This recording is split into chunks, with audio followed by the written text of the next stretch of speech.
Good afternoon, everybody, and thank you for joining today's update on COVID-19 in North Carolina.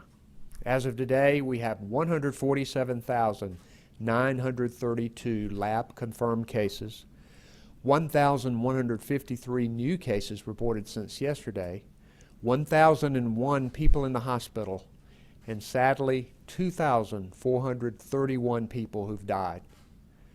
For those mourning a loved one, please know that we're with you and praying for you. A review of our key metrics make it clear that most of North Carolina's indicators remain stable and some are declining. That's positive. We can do even better if everyone would practice the prevention efforts of the 3 W's, wearing a face mask over your nose and mouth, waiting 6 feet apart, and washing your hands. These all work to slow the virus spread. While we're encouraged by the numbers, just remember, this is because many North Carolinians are doing the right things, taking the right precautions, and making good decisions. Those who are making good decisions to fight the spread of the virus have to continue. Those who aren't need to start. Now, we often say we're all in this together. That means that we should support each other. But it also means that individual actions impact our statewide numbers. Personal responsibility for people of all ages is key. Over the last few weeks, we've seen a decrease in the number of people asking to be tested. We know that robust testing is key to reducing spread and keeping our communities healthy.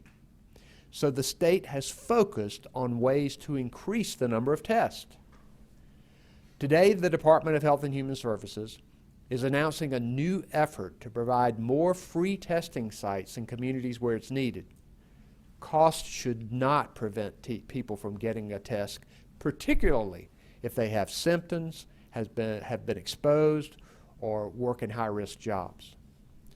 We'll continue working to make testing more accessible as we continue fighting this virus. This week, most of North Carolina's K-12 public schools are back in session. I think it's safe to say that this will be a school year like no other. Some students are back in the classrooms with masks on. Others are learning from kitchen tables and lap desks.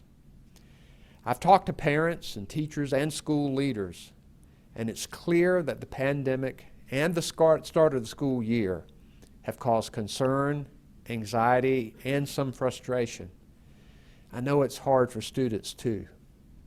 I appreciate all of our parents, educators, and school staff who are going the extra mile to make this school year work, no matter what plan their school district chose to use. Remote learning puts more of a burden on parents and caregivers than ever before. Many of you are balancing work and family needs with your new duties as homeschool teacher assistants. That has to be challenging in many ways. But I appreciate all of you working to keep our children in schools safe and your commitment to keep students learning as we fight this pandemic. For some families, the challenge of distance learning is even greater due to the lack of reliable internet. Today, I'm announcing $12 million to expand internet access through 2 programs, the Great Grant Program and COVID-19 Recovery Act funding. This money is expected to connect an additional 8,000 families and more than 250 businesses, farms, and community institutions in 11 counties. The Great Grant Program provides matching grants to internet service providers and cooperatives to expand high-speed internet service in counties that need it. Even before this pandemic, expanding high-speed internet access was a top priority for my administration. Now that we're living in a socially distant world, reliable internet is more important than ever. For students learning remotely and people working from home, internet access is an absolute must-have. And we'll continue working hard to expand it to every part of our state.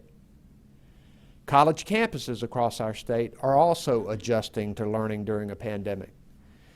UNC Chapel Hill made a pivot this week to undergraduate remote learning and is reducing density in the dorms in an effort to slow the spread on campus. The State Department of Health and Human Services and local health departments are engaging with UNC Chapel Hill and other college campuses, both public and private. They want to ensure that colleges are following health guidance and that real enforcement of the mass gathering limits and mask wearing is happening. Social distancing, gathering limits, masks, remote learning. This isn't the way any student from kindergarten to college wanted to start the year.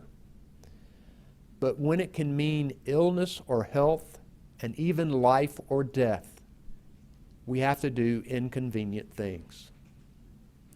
I'm now going to recognize Dr. Mandy Cohen, our Secretary of the Department of Health and Human Services. Dr. Cohen. Thank you, Governor. As you said, our key metrics show progress after a lot of hard work. Our surveillance data, our early warning data continues to show declines. Our new cases are slightly declining. Our percent of tests that are positive is holding stable at 7%, and our hospitalizations are stable. But remember that this progress is fragile and it takes ongoing work, following the 3 W's every day.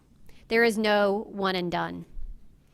As the governor mentioned, we also continue to ramp up testing, and we have a new partner to continue surging COVID-19 testing capacity in the state. StarMed Urgent Care and Family Care is a North Carolina company that will be deploying testing sites in 7 counties: Forsyth, Guilford, Iredell, Mecklenburg, Onslow, Orange, and Randolph counties. These tests will be free. Cost should not be a barrier to any North Carolinian who needs a test. And we anticipate continuing to expand our testing partners in the weeks ahead. Today, I'm also going to share a few updates and some important phone numbers, so folks at home might want to grab a pen and paper. As the governor said, it's a big week as North Carolina and our kids head back to school. And whether it's all remote or a mix of remote and in-person, this school year comes with new challenges, particularly for working families. From the start of the pandemic, our child care community has been on the front lines, continuing to nurture, teach, and care for our children, so that other essential workers could provide the vital services we all rely upon. With school starting, they continue to be there for families and children. To help families find the child care they need for school-age children, we've stood up a child care hotline. Families can call 1-888-600-1685. That's 1-888-600-1685 to connect to their options for childcare in their communities. And it's not just parents who need a helping hand. Our educators and school teams are working in an unprecedented situation. And we want to make sure our teachers and school staff have access to mental health and resilient support that they may need, whether they're teaching in person or remotely this year. Our Hope for Healers helpline provides mental health and resilient support to healthcare and childcare workers. And now we've extended that to educational staff who may be experiencing stress from being on the front lines of the state's COVID-19 response. Assistance is available for teachers and staff and their families through the Hope for Healers helpline at 919-226-2002.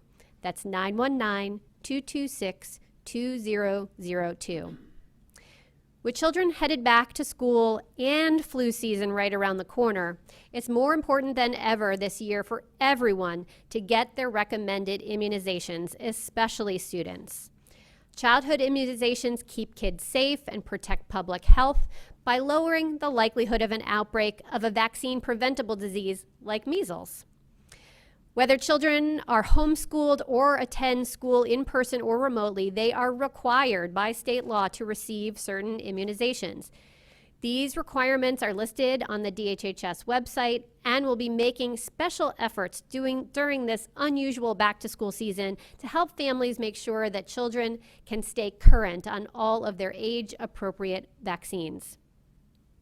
As I said before, getting students back into school has been a top priority, and that includes our college students. All colleges and universities should be requiring and enforcing that students and staff wear cloth masks that cover their mouth and their nose, and limiting social gatherings to 10 people indoors and 25 outdoors, whether students are on campus or off campus. Because COVID-19 is highly contagious, communal living such as dorms make it challenging to control these outbreaks. Reducing the number of students living in dorms and limiting gatherings can help prevent the spread of the virus. I've talked to higher education leaders across the state about learning from the experience at UNC Chapel Hill and how they can work to protect their campuses and the surrounding communities. There are simple steps all of us can take to slow the spread and give North Carolina students their best shot at returning to normalcy this school year. You know what it is. It's those 3 W's. Wearing a face covering over your nose and mouth, waiting 6 feet apart, and washing your hands often. Our 3 W's: wear, wait, and wash. Thank you, Governor. We'll now recognize our Director of Emergency Management, Mike Sprayberry. Mike? Thank you, Governor, and thank you for your leadership. Good afternoon. Today is day 163 of the State Emergency Operations Center's COVID-19 response. The CERT continues to work to push PPE throughout the state as a major logistical operation. This week, we are focused on large orders for the Board of Elections, as well as a resupply of PPE for our correctional facilities. Our supplies of PPE remain good. The supply chain for face coverings, gloves, gowns, and other protective gear is currently sustainable. We have more than a 90-day supply of most of our key items of PPE. The State Emergency Response Team has finished consolidating PPE supplies into one central warehouse under the outstanding guidance of our CERT teammates at the Office of Emergency Medical Services. Next, I want to talk about disaster recovery. Today, the CERT is working to complete damage assessments from several recent disaster events to include 15 eastern counties for Hurricane Isaias impacts, several counties in and around Sparta, North Carolina for earthquake impacts, and Harnett County for flash flooding impacts. These damage assessments will help determine if these events will qualify for federal or state disaster recovery assistance. For Hurricane Isaias, we are working with our local partners and FEMA to conduct joint damage assessments. The FEMA team includes an expert in assessing damages to beaches. In Bertie County, where the tornado struck, 58 people from 20 families remain housed in hotels. Bertie County has acquired 14 travel trailers from Hyde County, and those trailers are being prepared to house tornado victims who need temporary housing solutions quickly. We are meeting today in Bertie County with their long-term housing group to identify more permanent housing solutions. A request for a disaster declaration from the U.S. Small Business Administration has been submitted for Bertie County by the governor, and we're very thankful for that, sir. This is a first step before moving ahead to request a state or federal disaster declaration. It's important to note that many voluntary disaster relief organizations have been doing great work to support recovery operations throughout the state, helping to cut and remove trees, clear debris, feeding, and much more. Let's move on to the earthquake near Sparta. More than 530 homes and businesses are reported with damages so far, and that number will likely increase. At least 60 of those structures sustained major damages of at least 40%. We're very grateful to the structural engineers from our North Carolina Urban Search and Rescue Task Forces and the Office of State Fire Marshal who helped local and state emergency managers in that earthquake damage assessment process. We have submitted information to the U.S. Small Business Administration for their review so they can understand what we need as far as another request for SBA disaster declaration for that event. We're also working to assess damages in Harnett County, where strong storms and rains on August the 6th brought flash flooding to Lillington, which affected homes and damaged some town-maintained roads. I do want to note that we're monitoring 3 systems currently in the Atlantic for potential tropical weather.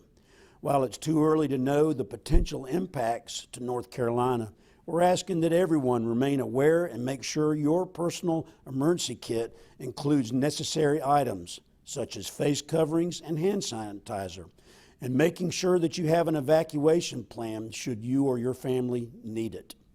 If you have questions about evacuations, please visit readync.org for more information about preparedness kits, personal emergency planning, and evacuations as part of our Know Your Zone initiative. Lastly, just as the Governor and Madam Secretary said, remember to observe the 3 W's. Wear a cloth face covering, wait at least 6 feet apart, and wash your hands often. That's wear, wait, and wash. This is how we slow the spread of the virus, working collectively together. We have the power. As always, don't forget to look out for your family, friends, and neighbors, and to call your loved ones daily. Guaranteed they'll appreciate it.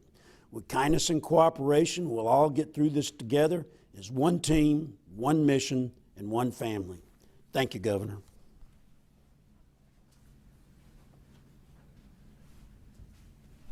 Thank you. In addition, Director Sprayberry, to Director Sprayberry and Dr. Cohen, we have our Secretary of Public Safety, Eric Hooks, and Brian Tipton and Monica McGee are our sign language interpreters, and behind the scenes, Jackie and Jasmine Mativier are our Spanish language interpreters. We'll now take questions from the media. If you can identify yourself and the organization you represent, and we'll get started with the first question. Our first question is from Chandler Morgan with WBTV. This is Chandler Morgan from WBTV. Many districts chose to start back remotely this week, as you know, but the NC Ed Cloud.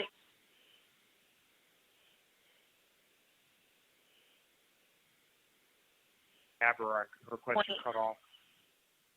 Hey, Chandler, can you repeat that question because you blanked out on us?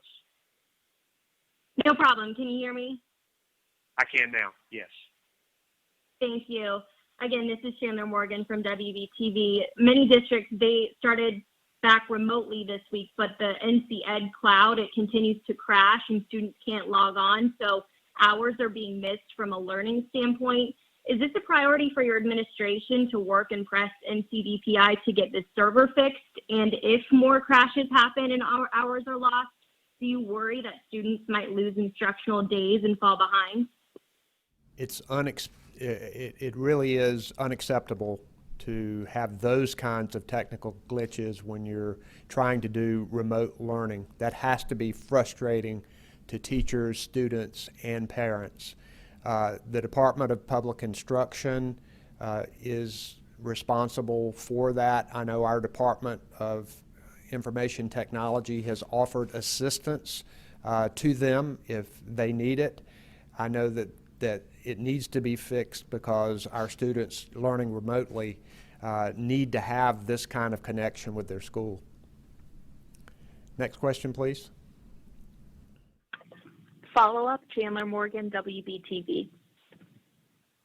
Thank you, Governor, for your answer. And just because of these crashes, obviously teachers and parents, they've had to get resourceful and be flexible to find ways to get instruction and otherwise during that time when it crashes. So what can you say to those teachers and parents who are really bending over backwards to make sure that teaching goes on despite those repeated glitches? So grateful for our teachers and our parents who are working so hard under such difficult conditions. Having to learn remotely is a real challenge, and I know that they're coming up with many innovative ways to do it. So we're going to continue to offer our support and to make sure that this is the best year possible. We know it's going to be a school year like no other, but we have to make it work because, number one, we need to keep our teachers and students safe, and number two, our students have to keep on learning. Thanks. Next question, please. Our next question is from Nikki Hauser with WITN. Hi, yes, this is Nikki Hauser with WITN. Thanks for doing this, Governor. Like you said, UNC Chapel Hill did suspend their in-person classes after finding 4 COVID-19 clusters on their campus. ECU is now seeing a cluster pop up on their campus right now, but they're right now sticking with in-person learning. Do you agree with that decision, and do you think that the school is doing enough to stop the spread of the virus? Well, first, protection of our students and our faculty have to be the #1 priority.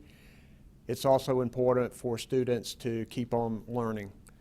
First and foremost, it is critical for the university and the towns that they're in and the counties they're in to enforce the safety guidelines of wearing masks, avoiding mass gatherings.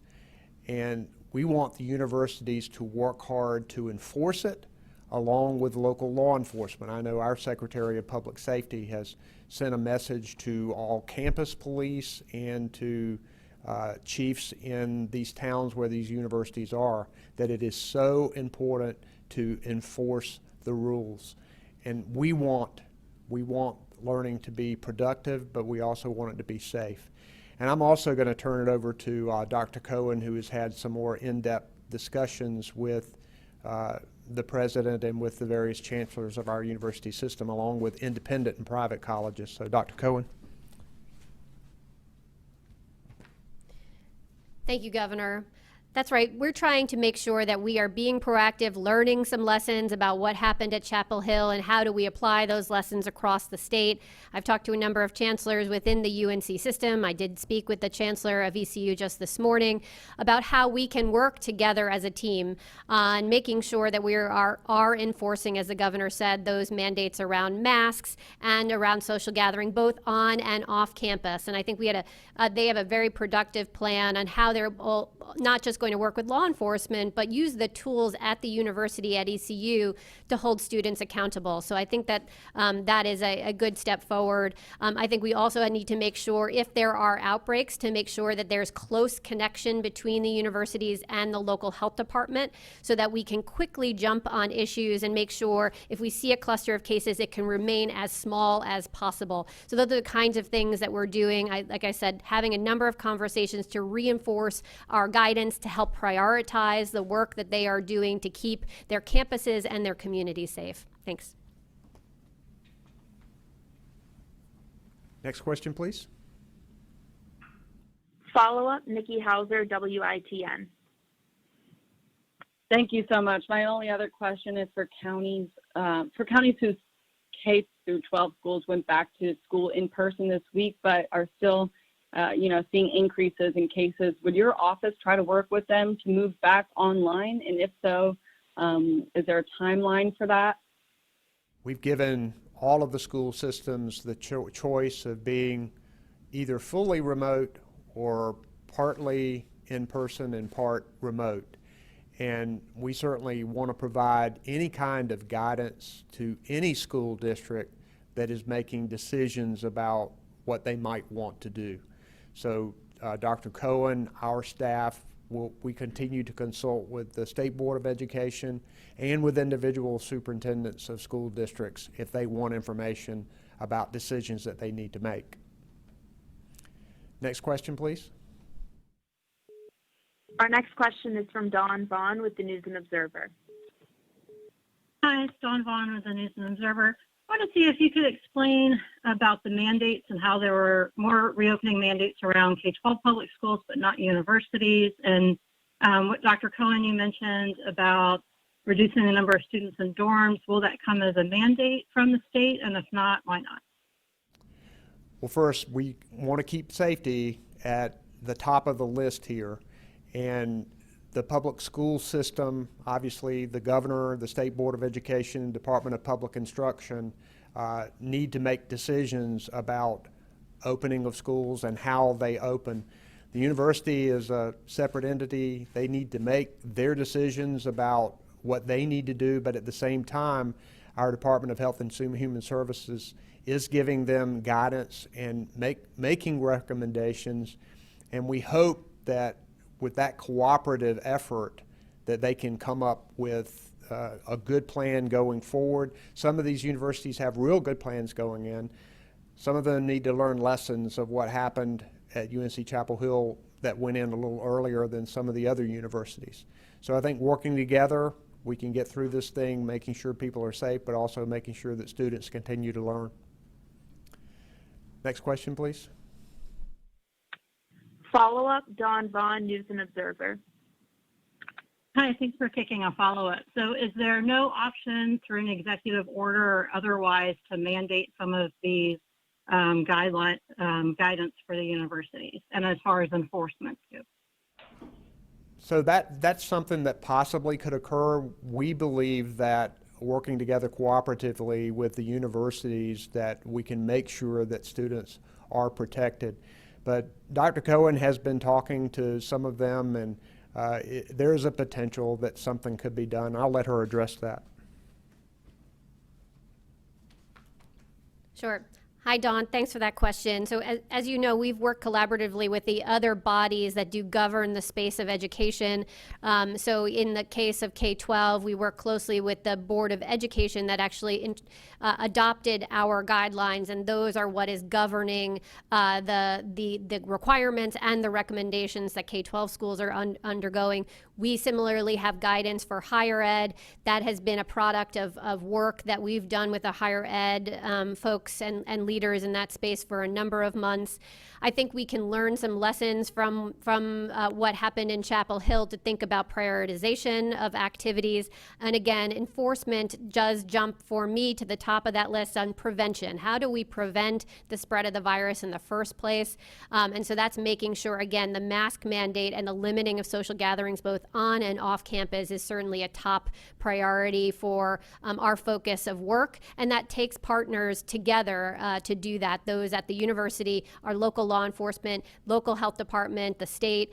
So we are trying to bring all of those folks together to make sure that we are prioritizing everyone's efforts. And I think there are some very focused activities that if the university does see the start of an outbreak, that they want to get in touch with local public health. And then there are some procedures that we want to make sure everyone is taking to keep those outbreaks as small as possible. Thanks. Next question, please. Our next question is from Richard Craver with the Winston-Salem Journal.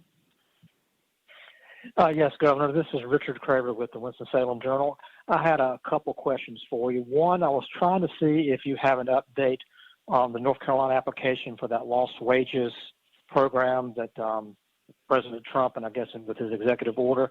And the second question would be for Secretary Cohen about the number of cases declining in terms of testing and the result in terms of infection cases. And if there's any concern that there may be any kind of link toward a lower number of cases and tests being funneled to the federal DHHS. Thanks for that question. We want to get the most unemployment benefits help to people as quickly as we possibly can. The best way to do this would be for Congress and the President to agree on funding the program that already exists instead of this new program in a different agency that's going to have to be administered in a different way.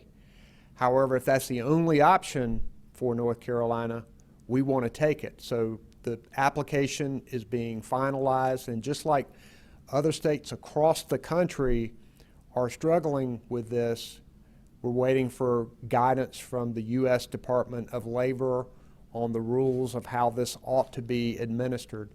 And our DES is going to do it as quickly as possible, and we want to get as much money to North Carolinians as we possibly can.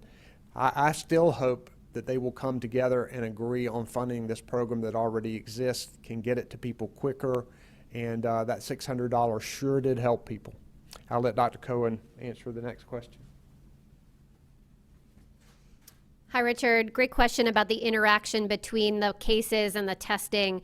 And that is, remind folks why we look at a number of metrics to understand what is going on in terms of viral spread in the state. So we do see a slight decline in the number of new cases that we're seeing. And you are right, we're also seeing slowing of testing. But that's why we have a metric of the percent of tests that are positive does help us to try to understand if in the universe of our testing, how many of those are positive, and what we have seen is stability there. We continue to see that be 6%, 7%.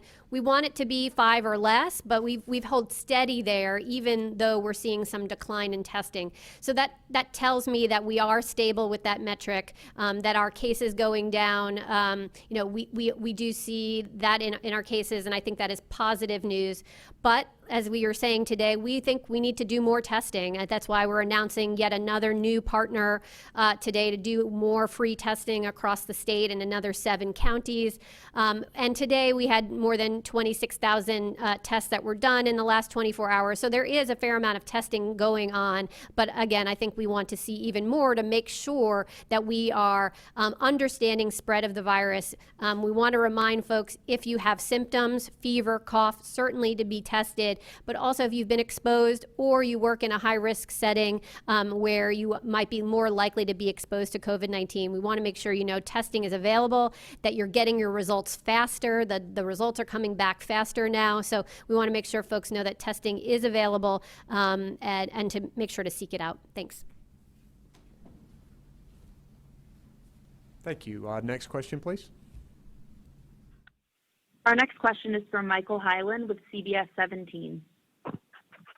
Hi, I wanted to follow up first on the unemployment issue. Are there any steps you plan to take if you are indeed pursuing this program to ensure that people actually get the full $400? I have talked to members of the General Assembly who are not committing to that at this point. Thank you. Yeah, we want, if this is the only option, we would rather have the $600 under the existing program.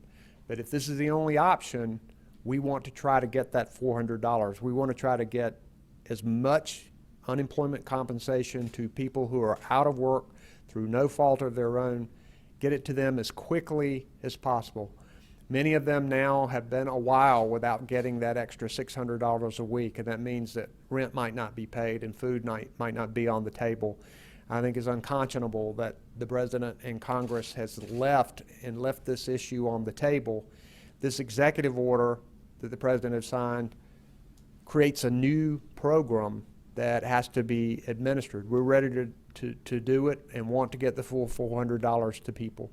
Still, we would rather Congress and the President take action on the existing program. Thanks. Next question. Follow-up, Michael Hyland, CBS 17. I had a question on one unrelated topic. Do you intend to participate in a debate this fall against Lieutenant Governor Forrest?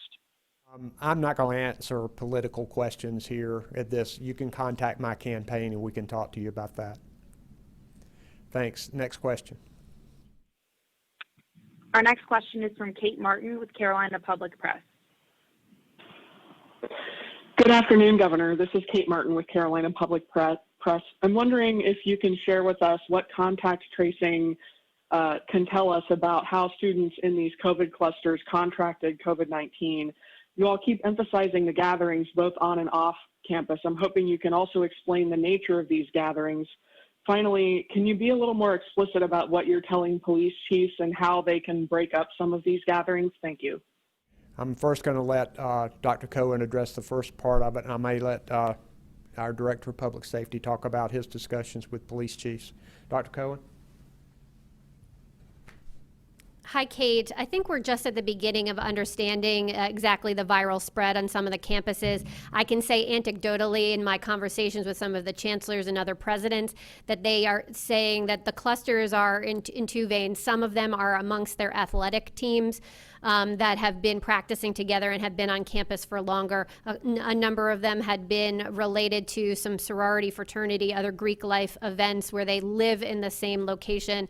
A couple of others they think might be linked back to a social gathering. So I think we're still understanding this. But again, I think it goes back to the things we know about this virus, which this virus spreads when folks are close together, where they're not wearing a mask, and when indoors is more likely to see viral transmission. So we are very much encouraging everyone to enforce that mask mandate and to limit social gathering. And I'll turn over to Secretary Hooks to share more about that.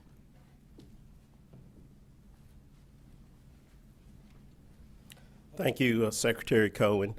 Throughout this entire pandemic, we have been engaged with our law enforcement partners across the board concerning all issues that impact communities. And we certainly recognize that law enforcement has to be a part of the community, so they have a natural connection to those communities that they serve. And so we have really just doubled down on that aspect of community-oriented type policing, where they engage with individuals and encourage them to do the right thing, basically, because we want self-compliance. But for those individuals that do not readily comply, we wanted to make sure that they had all the tools in their toolbox at their disposal to enforce these executive orders. And it does not necessarily mean arresting people in mass, but it could be issuing citations, and I have provided model guidance language both to local sheriff's departments and police departments, campus departments as well, and have shared that information with the Conference of District Attorneys for more appropriate enforcement of mass gatherings and other aspects of the EEO concerning wearing of masks. Thank you, Secretary Hooks and Secretary Cohen. Next question, please. Our next question is from Laura Leslie with WRAL.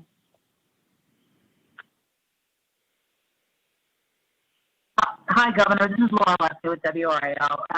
Kind of a follow-up question, I guess, which is sort of yes, no. So we were talking about guidance that was issued to universities and colleges coming up to the school year. Did DHHS tell UNC Chapel Hill not to open the dorms at full capacity? And if so, can we please get a copy of that? And then one other question. I know at the beginning of the mask mandate, there were several local law enforcement leaders who said that they were unwilling to enforce the mask law. Has that been an issue in any of the university or college communities that we've been working with? Thanks. Okay, you were breaking up a little bit, Laura.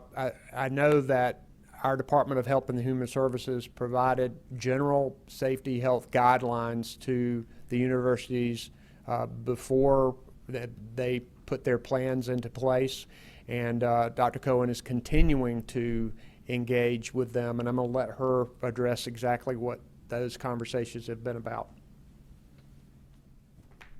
Sure. Thanks, Laura, for the question. Yes, we've worked with our higher ed leaders to put together guidance, and so we did not make the decision for the universities whether or not to open their dorms or open fully online or not online. What we did, as we did for many industries, is put out our guidance. We worked with the industries, whether it was higher ed or another, to put that guidance together and make sure that that was clear to folks. But the decision about whether or not to open and how to open exactly was made by the universities themselves. Thanks. And Laura, I know you had a second question there. I think it had to do with law enforcement, but I didn't quite catch it. So can you repeat the second part of your question?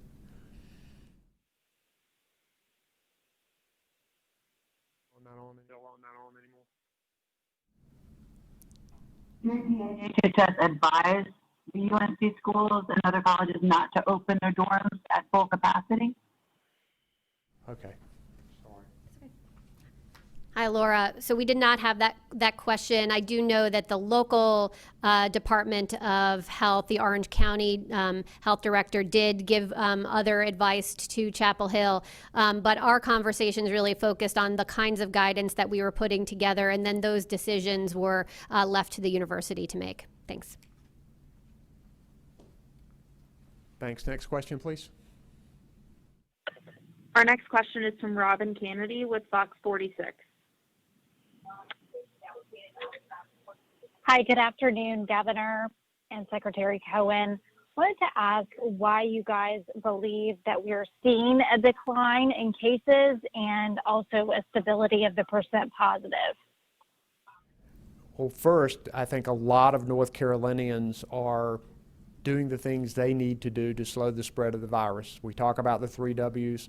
More and more North Carolinians are understanding that there's a positive end to this, that it helps reduce the spread. I'll let Dr. Cohen give more specifics if she has them. Thank you, Governor. I think that's exactly right. We're seeing a decline in cases that tracks back directly to when the governor instituted his requirement for face coverings here in the state. That was instituted the very end of June. Within 3 weeks of that time, you started to see our first declines of cases here in North Carolina. And I think that very much shows that that mask mandate is very much driving our success.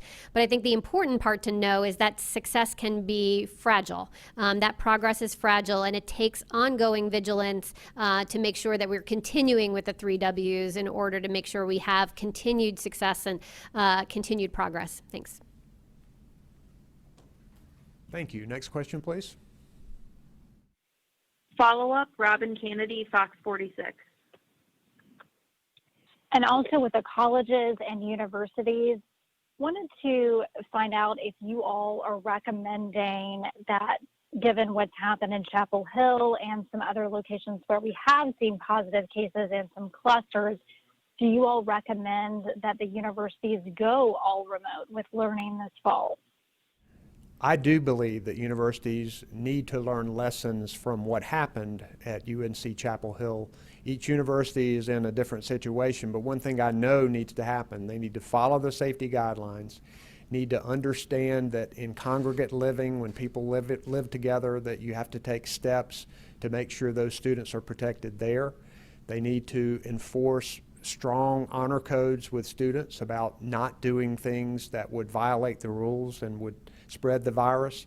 And they have to work with off-campus law enforcement as well, because many students live off campus or either travel off campus and come back. So our universities and our towns all have to work together with the health department and everybody else to slow the spread of the virus. And I think that as these universities are getting ready to open or in the process of opening, they need to look to see what has happened at UNC Chapel Hill and make decisions accordingly. Next question, please. Our final question today will be from Brian Anderson with the Associated Press. Hi, Governor. Brian Anderson here with the Associated Press. Thanks for taking the question and wishing you luck with your Carolina Hurricanes tonight against the Bruins.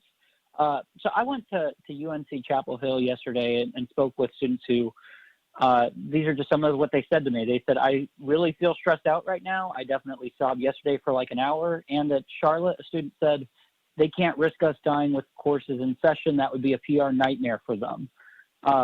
So we know there's COVID cases at ECU and NC State. We also know there's widely different information, levels of transparencies, and dates these universities are reporting their on-campus COVID cases. I just want to know, what will you do to ensure uniformity in these college campuses reporting of COVID data? And can you ensure that students will get refunded their housing, meal plans, and athletic fees if in-person classes are canceled and students want to go home? Well, first, I think students should be given the option of remote classes if they haven't been already. That's something that every student should get the opportunity to have.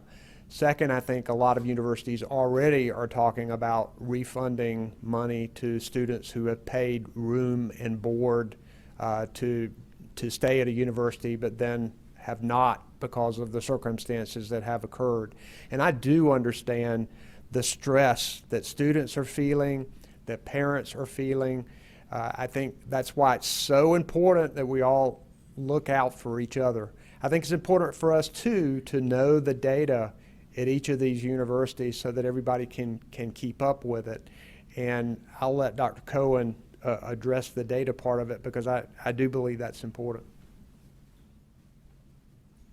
Hi, Brian. As we've talked about a number of times, there are certain things that we at the department have requirements about by law that folks must report to us in terms of cases. That is the case for K-12 schools. They are required when they have a cluster to report to us. That's not the case at universities and colleges. But I will say in all of my conversations that we've been having since the beginning of this, but certainly in the last number of days, we have very much been encouraging all of our colleges and universities to reach out to their local health departments if they see a starting of a cluster of cases at the university or college.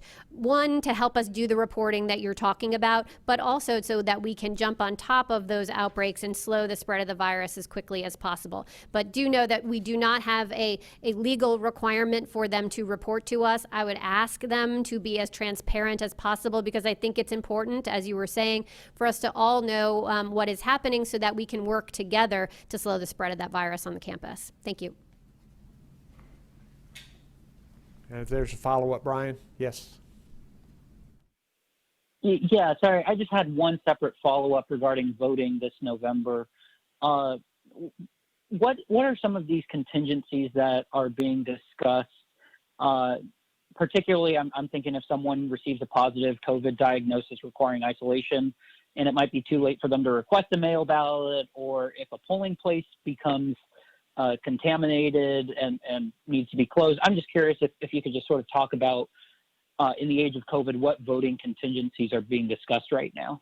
The State Board of Elections wants to ensure that everybody can exercise his or her constitutional right to vote, and even during a pandemic. They have special challenges, and they are working very hard to make it easier for people to vote absentee by mail with no excuse. Also to open up more polling places and particularly more early voting. They've had challenges with many of the poll workers who have an average age of around 70 years old who don't feel comfortable in working the polls anymore, trying to get a new workforce to be able to keep the polls open and keep the people being able to vote at the polling places. And as to specific situations, I'm going to let Dr. Cohen talk about what they have talked about regarding COVID outbreaks. Hi, Brian. So you can check on our website. We do have very detailed guidance related to elections and how folks can be sure on the front end to do as much prevention as possible. And what I would say to as many folks who are listening is to vote early. Right, so that we don't get into a situation where there is an issue either with your own health or with a polling location. There'll be opportunities for early voting, as the governor mentioned, by mail and such. But then we have protocols on how to work with these individual locations if there was to be some sort of exposure at the polling place itself. Again, we want to do everything possible to make sure that folks can exercise fully their right to vote either in person or by mail, even though we have COVID here in our communities. Thanks.